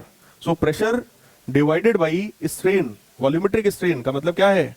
Change in volume upon original volume. समझ में आ रहा है? जैसे मान लो ये कोई बॉडी है, इस बॉडी पर हमने कोई एक ऐसा प्रेशर लगाया जो बाहर से लग रहा है इस टाइप का, तो इसके वॉल्यूम के बारे में क्या ख्याल है? बढ़ जाएगा वॉल्यूम या घट जाएगा? इसका मतलब अगर प्रेशर बढ़ेगा, अगर P बढ़ेगा तो डेल्टा V कैसा होगा? निगेटिव। बोलो यार, इनिशियल वॉल्यूम ज्यादा होगा जबकि फाइनल वॉल्यूम कम होगा, कंप्रेस हो जाएगा ना हर तरफ से। तो इसका मतलब क्या हुआ? इन दोनों में हमेशा बीच में साइन कैसा होगा? निगेटिव। क्यों? क्योंकि अगर प्रेशर बढ़ेगा तो वॉल्यूम कम होगा, प्रेशर घटेगा वॉल्यूम अपने आप। भाई अगर ये बाहर की तरफ से जो प्रेशर लग रहा है, ये प्रेशर अगर कम हो जाए तो वॉल्यूम क्या होगा? बढ़ने लगेगा। बात समझ में आ रही है? ठीक, तो इसमें लिखिए बल्क मॉडुलस में within the elastic limit, within the elastic limit, comma the ratio of normal stress, the ratio of normal stress. Normal stress मतलब वॉल्यूमेट्रिक स्ट्रेस या प्रेशर। बात समझ में आई? The ratio of normal stress to the volumetric strain, to the volumetric strain is called bulk modulus of the material, is called bulk modulus of the material of the body, bulk modulus of the material of the body। Formula लिख लीजिए, B is equal to normal stress upon volumetric strain, या जो लिखा है यही लिखना है तो भी लिख सकते हैं। फॉर्मूला लिखिए, ये वाला फॉर्मूला लिखिए,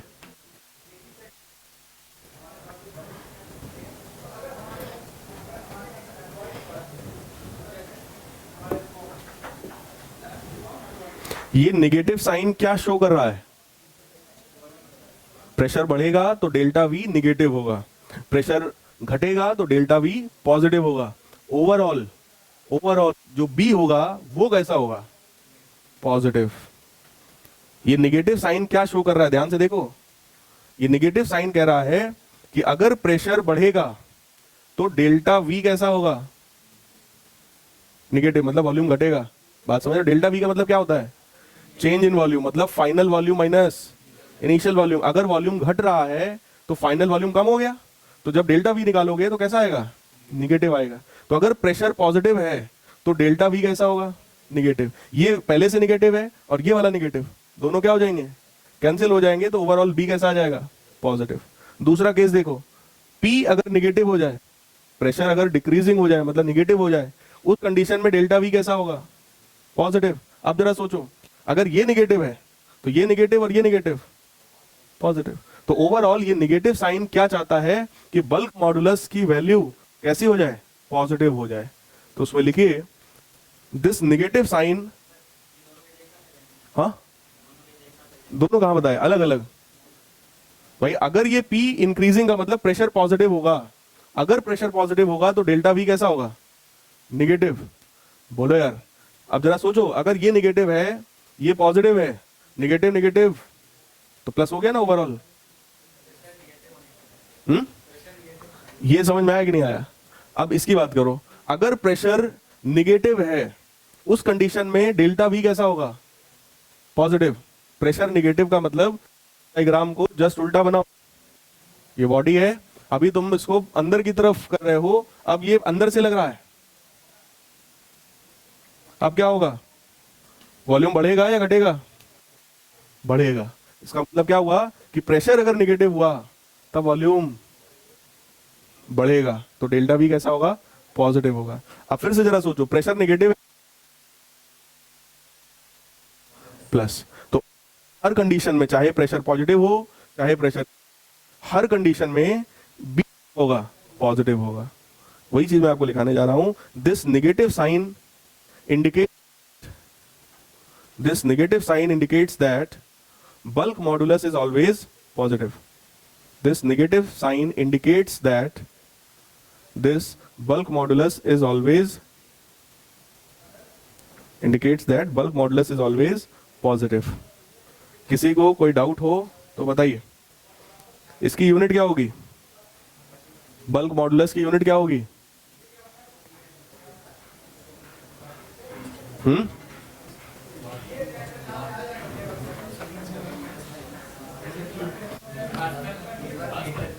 पास्कल पर मीटर क्यूब? केवल पास्कल और V कैंसिल। बल्क मॉडुलस की भी है तो न्यूटन पर मीटर स्क्वायर या फिर पास्कल। क्लियर? नेक्स्ट हेडिंग डालिए कंप्रेसिबिलिटी।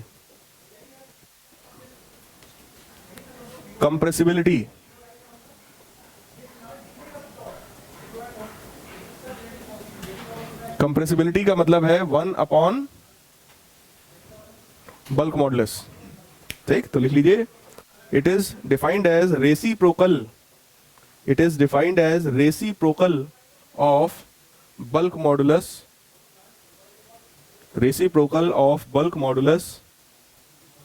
ऑफ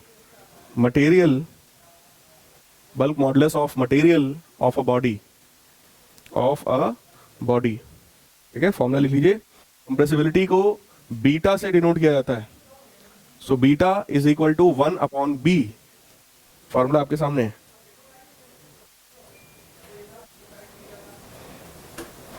समझ आया? नेक्स्ट हेडिंग है modulus of rigidity. Modulus of rigidity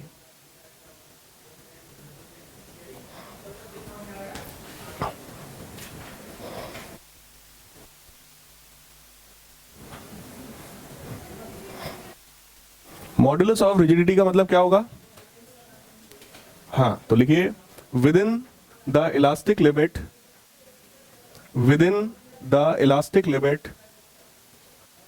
the ratio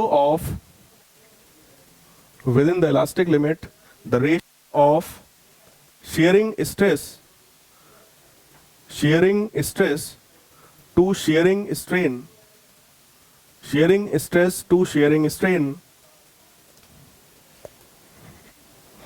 is called modulus of rigidity. Sharing stress का फिर से मतलब हो गया force upon area divided by sharing strain का मतलब मैंने क्या बताया था? थीटा। शेयरिंग फोर्स कैसा होता है? टेंजेंशियल। तो वो टेंजेंशियल फोर्स डिवाइडेड बाई जिस सरफेस पे लग रहा है। जैसे अगर ये सरफेस है, इस पर हमने कोई ऐसा फोर्स लगाया, ये फोर्स, जिस फोर्स से हम लोग इसको क्लीन करते हैं वो फोर्स क्या है? शेयरिंग फोर्स है, टेंजेंशियल फोर्स है। तो वो टेंजेंशियल फोर्स डिवाइडेड बाई जितने सरफेस पे आप लगा रहे हो। बात समझ में आ रहा है? ठीक, जैसे अगर हमने इस डस्टर को ऐसे पकड़ा तो इतने सरफेस पे ही लगा रहा हूं, इतने पर, और ये सरफेस कैसा है, रेक्टेंगल, सरफेस कैसा है, रेक्टेंगल, सो ये फोर्स डिवाइडेड बाई रेक्टेंगल का एरिया, कुछ बात आ रहा है, जिस सरफेस पे लगा रहे हो उस सरफेस का एरिया और वो tangential force divided by theta. इस टाइप का फोर्स इस बोर्ड को टेढ़ा करने की कोशिश करता है। बोलो यार, अगर ये स्मूथ होता, एकदम सॉफ्ट होता, तो ये ऐसे मुड़ चुका होता अभी तक। बात समझ में आ रही है, ठीक, लेकिन ये रिजिड बॉडी है, इसलिए इसमें ऐसा कुछ नहीं होता। क्लियर एकदम, ठीक। तो कहने का मतलब फॉर्मूला लिखिए, कोफिशिएंट ऑफ रिजिडिटी ईटा से रिप्रेजेंट करते हैं, लिख लीजिए F Y A divide by theta. इसका यूनिट क्या होगा, न्यूटन पर मीटर स्क्वायर। अगेन कोई सा भी मॉडुलस ऑफ कोई सा भी हो, इलास्टिसिटी कोई भी हो, तीनों में से सबका यूनिट क्या होता है, न्यूटन पर मीटर स्क्वायर। समझ में आया, ठीक। नेक्स्ट हेडिंग, पॉइजन्स रेशियो, जहर, पॉइजन्स रेशियो।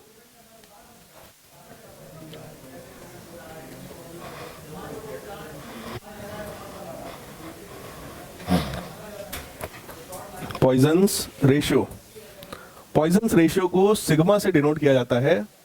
इसका मतलब होता है ratio of lateral strain, ratio of lateral strain to the longitudinal strain, lateral strain divided by longitudinal strain is defined as Poisson's ratio. Poisson's ratio क्या है, lateral strain upon longitudinal strain. Lateral strain किसमें होता है, जैसे breath की बात मान लें तो delta B upon B. Longitudinal का मतलब क्या हुआ, डेल्टा एल अपॉन एल। कुछ बात समझ में आ रही है। दूसरी बात, इस फॉर्मूले में भी हमेशा क्या रहता है, माइनस। क्यों माइनस, अगर किसी ऑब्जेक्ट की लेंथ बढ़ेगी तो उसका ब्रेथ या डायमीटर या हाइट हमेशा कम होगा। बात समझ में आ रही है। अगर इसकी ये लेंथ बढ़ेगी तो इसका ये जो इसका विड्थ होगा वो क्या होगा, कम हो जाएगा ना, या बढ़ जाएगा, वो भी कम हो जाएगा, ठीक। तो कहने का मतलब यहां पर भी एक निगेटिव साइन फॉर्मूले में रहता है। एक इन दोनों में से कोई भी एक पॉजिटिव होगा तो दूसरा अपने आप निगेटिव होगा। एक चीज बढ़ेगी तो दूसरी अपने आप घटेगी। तो इसमें लिखिए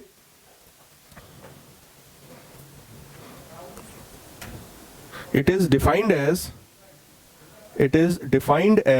the ratio of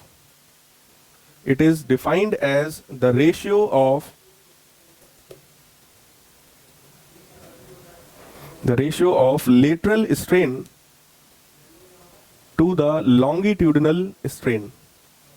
It is defined as the ratio of lateral strain to the longitudinal strain. Strain, दोनों स्ट्रेन हैं, ठीक है। फॉर्मूला लिख लो,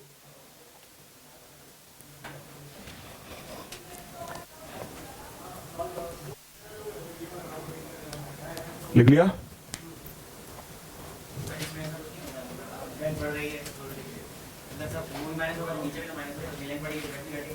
हाँ तो घटेगी ना, हाँ ओवरऑल पॉजिटिव हो जाए। और ये जो सिग्मा होगा, ये सिग्मा हमेशा कैसा आएगा, पॉजिटिव आएगा। निगेटिव का साइन बस यही कर रहा है, एक चीज पॉजिटिव है एक चीज निगेटिव है, और एक निगेटिव ने पहले ही लगा रखा है, तो माइनस माइनस प्लस हो जाएगा हमेशा। तो ये सिग्मा भी हमेशा कैसा होगा, इसकी जो वैल्यू है सिग्मा की लिख लीजिए आगे, थ्योरेटिकली, इसी में लिखिए theoretically value of sigma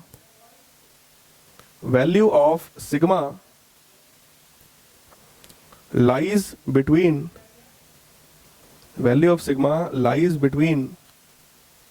-1 to 0.5। मतलब इसकी जो वैल्यू होती है वो -1 से 0.5 के बीच में होती है। तो जनरली वो 0.5 से कम वैल्यू कंसीडर की जाती है, ठीक है। हाँ, इसीलिए कह रहे हैं ना कि उसकी जो वैल्यू है वो 0.5 से कम है, मतलब 0 से 0.5 के बीच में। मैक्सिमम जितने भी मटेरियल्स हैं उनकी वैल्यू 0 से 0.5 के बीच में, ठीक है, वही कंसीडर की जाती है, ठीक। अगली चीज क्या है, इलास्टिक पोटेंशियल एनर्जी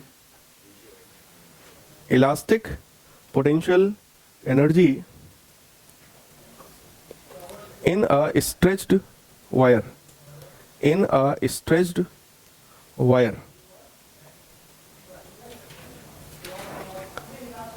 मतलब अगर कोई खिंचा हुआ वायर है तो उस खिंचे हुए वायर में भी एक एनर्जी होती है, उस एनर्जी का नाम क्या है? Elastic potential energy. मैंने आप लोगों को जब अभी वर्क एनर्जी वाला चैप्टर पढ़ा रहे थे उस समय हमने आपको ये बात कहा था कि एनर्जी बेसिकली दो टाइप की थी, काइनेटिक और पोटेंशियल। उसमें भी हमने आपसे कहा था kinetic energy is very simple, object motion में है तो एनर्जी है हाफ एम वी स्क्वायर, बात खत्म। काइनेटिक एनर्जी में बस एक ही चीज होती है, हाफ एम वी स्क्वायर, ठीक। लेकिन पोटेंशियल एनर्जी मैंने उस समय भी कहा था ये कॉम्प्लेक्स टर्म है। जब भी पोटेंशियल एनर्जी कहा जाए तो उसको बहुत सावधानी से, बहुत ध्यान से सुनना चाहिए। पोटेंशियल एनर्जी दो चीजों की वजह से हो सकती है, पोजीशन या फिर कॉन्फ़िगरेशन।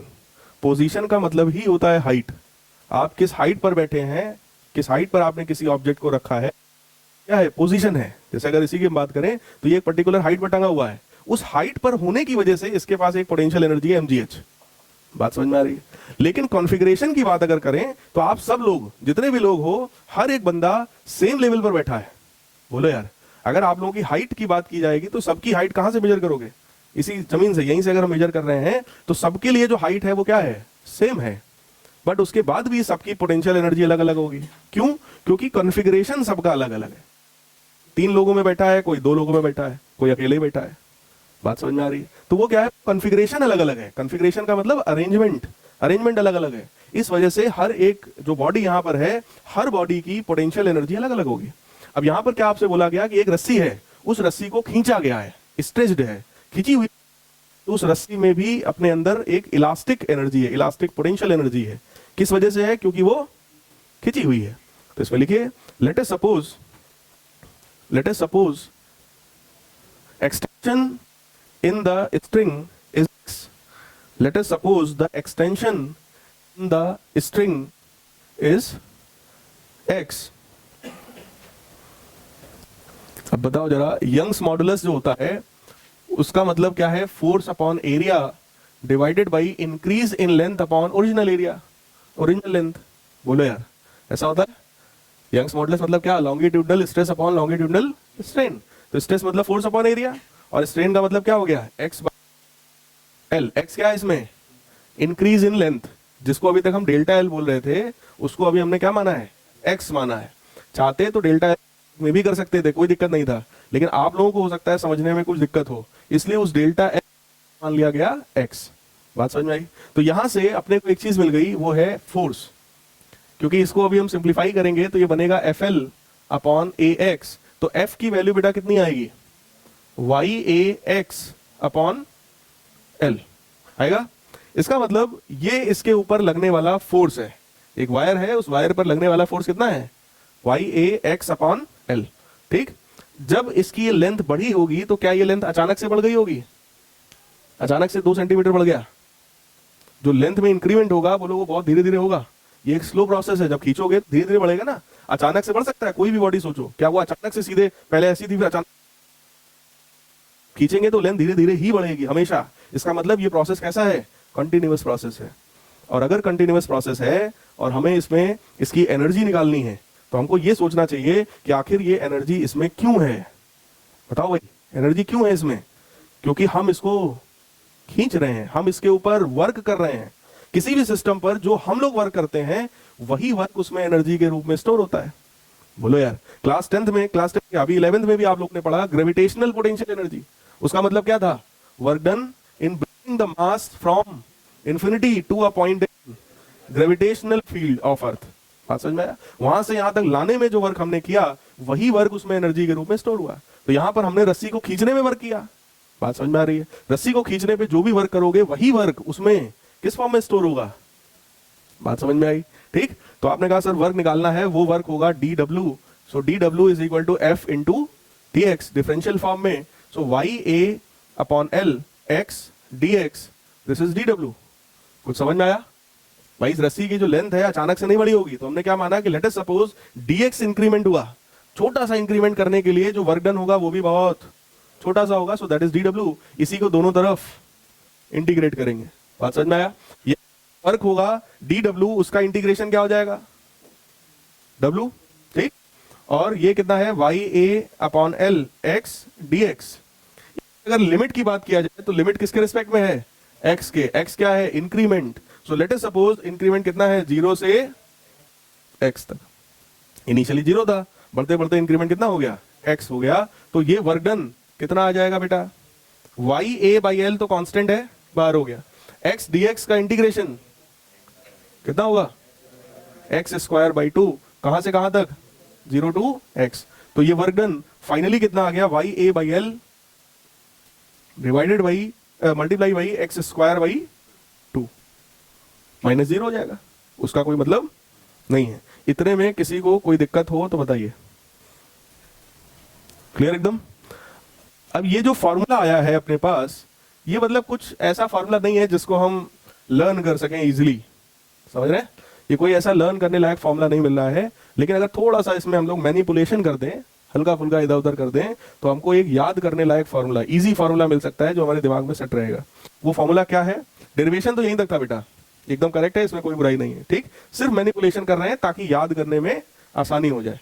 क्या, W जो है, जो वर्क डन आपने किया, that is 1/2 into Y. Y क्या है, यंग्स मॉडुलस। इसके आगे जो चीज लिखी है that is area into X into divided by L. इन सब चीजों को देखो, इससे कोई चीज आपको मिल सकती है क्या?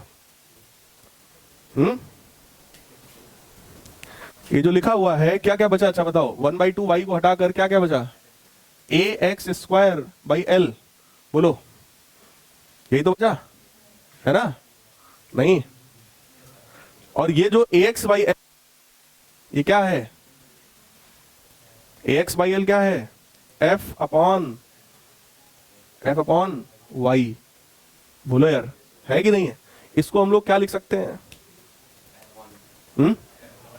अच्छा, इसको एक सिंपल फॉर्म में और देखो, जो कुछ बचा है, अगर हम भाई ए एक्स अपॉन एल से तो कुछ खास नहीं मिल पा रहा है उसमें भी, लेकिन एक्स बाई एल है कुछ।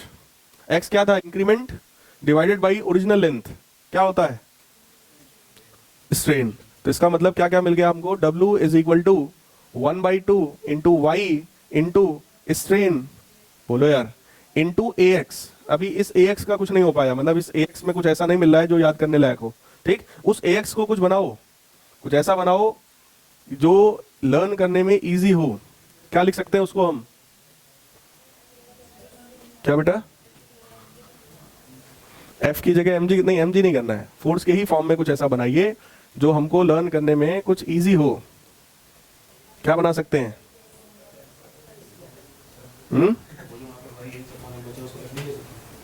वाई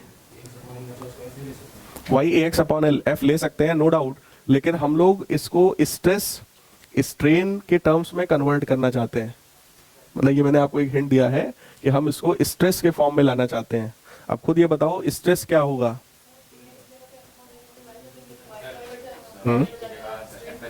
स्ट्रेस, हाँ,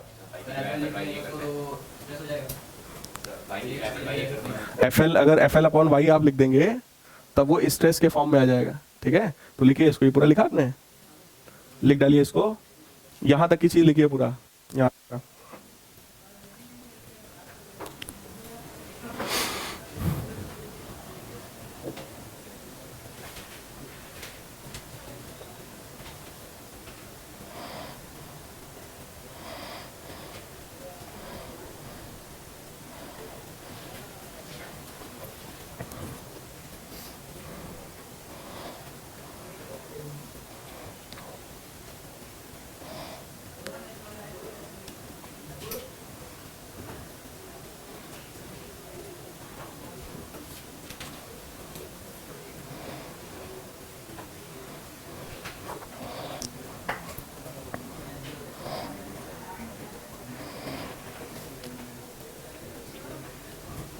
लिख लिया, वर्क का जो मेन फॉर्मूला था वहां तक लिख लिया, ठीक है। अब देखो यार, इसको बस कुछ मैनिपुलेट करना है ऐसा जो ये स्ट्रेस और स्ट्रेन के टर्म्स में आ जाए, ठीक है। तो हम लोग अगर स्ट्रेस बनाना चाहते हैं तो मैं एक बार यहाँ लिख रहा हूँ, y जो है that is equal to stress upon strain. Strain का मतलब यहाँ पर क्या हो गया है, x बाई एल, ठीक। तो स्ट्रेस को देखो, स्ट्रेस की वैल्यू कितनी आ जाएगी, y इंटू एक्स अपॉन, ऐसा आएगा इस पूरे स्टेटमेंट में, y into X upon L मिल रहा है हमको, x अपॉन एल ये वाला और ये y, इन सबको मिला करके हम लोग क्या लिख सकते हैं, स्ट्रेस। तो इसको मैं लिख रहा हूं, देखिएगा ये y हमने ले लिया और ये x अपॉन एल ले लिया, इतने को हम क्या लिख रहे हैं, इतने को y और x अपॉन एल को क्या लिख रहे हैं, स्ट्रेस। अभी क्या बचा है, a इंटू एक्स। अब देखो ध्यान से, W is equal to 1/2 into stress. यहां पर अगर फिर से L से डिवाइड और L से मल्टीप्लाई कर दें तो x बाई एल, ये क्या है, जो अभी हम लोगों ने लिखा भी था थोड़ी देर पहले, स्ट्रेन। अभी क्या बचा, a इंटू एल। ए क्या है, एरिया, और L उसका लेंथ। एरिया इंटू लेंथ क्या होता है, वॉल्यूम। तो फॉर्मूला क्या आ गया, elastic potential energy is equal to half stress into strain into volume. बात समझ में आया। और अगर उस वॉल्यूम को नीचे ले आया जाए तो elastic potential energy per unit volume is equal to half stress into strain. मतलब elastic potential energy per unit volume is equal to 1/2 stress into strain. लिख डालिए।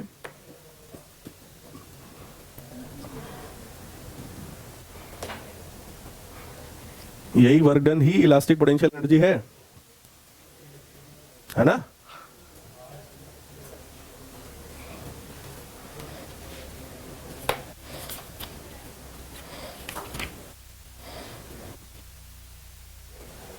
समझ सबको। तो इस चैप्टर में फिलहाल आपका इतना ही है, बाकी नेक्स्ट क्लास में हम लोग अगला चैप्टर स्टार्ट करेंगे।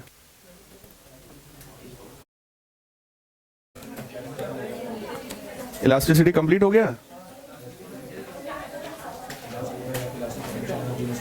ठीक ठीक ठीक। क्या क्या था ये, अच्छा, elastic potential energy in stretched wire.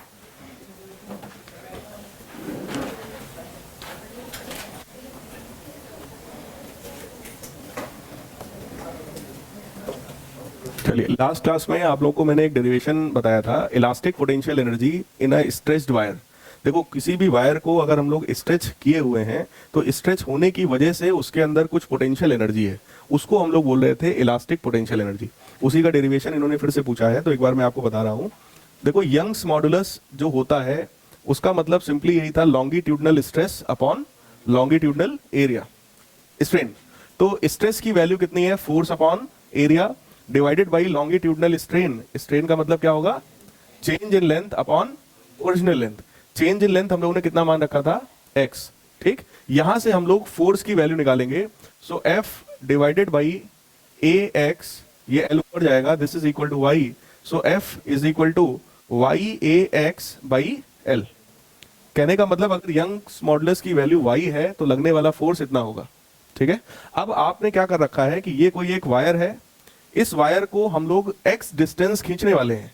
इसकी ओरिजिनल लेंथ कितनी है, L।